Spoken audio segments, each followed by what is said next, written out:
All right, guys, here's the third example.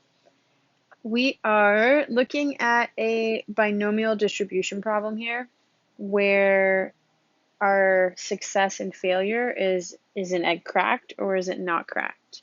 So to figure out what our probability of success is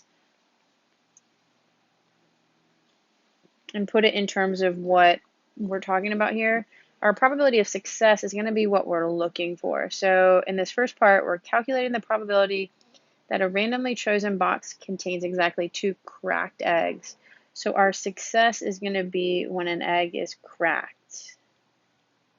Okay? Now, they don't specifically give us this, but we can calculate it with the information that they provide. So they tell us that on average, 1.4 out of 20 in a box are cracked. So if you calculate that, it comes out to be 0.07. Okay, so that's our probability of success.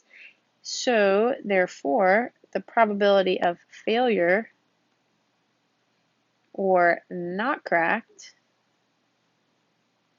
which is what we all hope for when we buy eggs, is 0.93.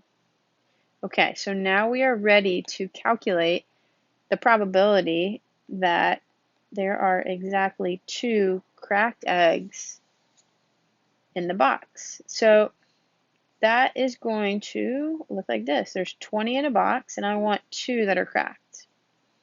So I take my probability of success, raise it to the second power, and then I times it by my probability of failure to the power of 18, because these two exponents have to total to be 20.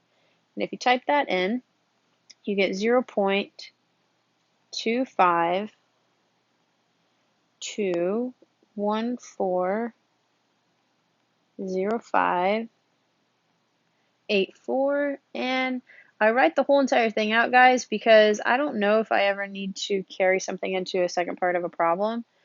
So I always write the whole thing, and then underneath it I will round it to 3 significant figures, which is what you should always round your answers to. So that would be the answer to that first part of the problem. Then if you keep coming down here, all the way to the bottom here, next page, it's going to ask you to calculate the probability that a randomly chosen box contains at least 1 cracked egg. So if you set that up using an inequality, at least 1 means 1 and any number higher.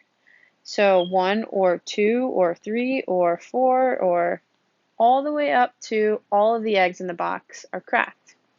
Now that's a lot of probabilities to calculate. That's 20 probabilities to calculate. So instead of doing all of that work, let's come at it from the back end here and do 1 minus the probability that x is equal to 0, right? Or that no eggs are cracked, that we get this perfect box of eggs. And that's a heck of a lot easier to calculate. So that would be 1 minus 20, choose 0 times the probability of success, 0 are cracked, which means 0.93, all of them are perfect. And if you plug that in, you're going to get 0.766. And that is my dog in the background whining. That's it for that one.